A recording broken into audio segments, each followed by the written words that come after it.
পশ্চিমবঙ্গের শিক্ষা ব্যবস্থার ইতিহাসে 2025 থেকে 2029 ব্যাচটা হয়ে যাবে একটা হারানো ব্যাচ। ওয়েস্ট বেঙ্গল জয়েন্টের পরীক্ষা হয়েছে সেই এপ্রিল মাসে, সাধারণত জুন মাসের মধ্যে রেজাল্ট বেরিয়ে যায় এবং 3 রাউন্ড কাউন্সেলিং এর পর অগস্ট থেকে ক্লাসেস শুরু হয়ে যায়।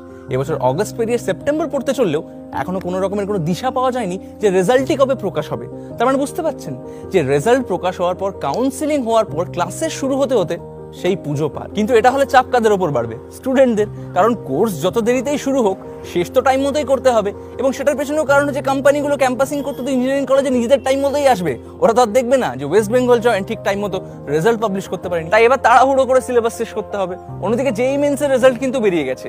বাংলার বহু মেধাবী ছাত্রছাত্রী যারা ভাবছিল যাদবপুর বা কল্যাণী বা জলপাইগুড়ির মতো সরকারি কলেজে কম খরচায় পড়বে, তারা এবার লাখ লাখ টাকা দিয়ে এনআইটি বা অন্যান্য সেন্ট্রাল ইউনিভার্সিটিতে যাচ্ছে পড়াশুনো করার জন্য। কারণ ভবিষ্যৎ তো অনিশ্চিত, যদি বাংলায় সরকারি কলেজগুলোতে চান্স না পায় কি করবে? এবার ধরো কয়েক মাস পরে জয়েন্টের রেজাল্ট বেরোলো, তারা কি সবকিছু ছেড়ে ছুড়ে দিয়ে পশ্চিমবাংলায় আবার ফিরে আসতে পারবে?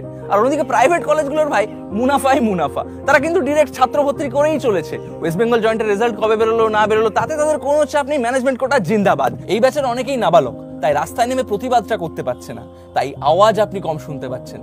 তবে আমার আপনার মতো সাবালক যারা রোজ দেখতে পাচ্ছি যে পশ্চিমবঙ্গের শিক্ষা ব্যবস্থাকে কিভাবে আস্তে আস্তে শেষ করে দেওয়া হচ্ছে, তারা যদি এইসব দেখেও চুপ থাকি, তাহলে ভবিষ্যৎ প্রজন্মকে কি বলবেন?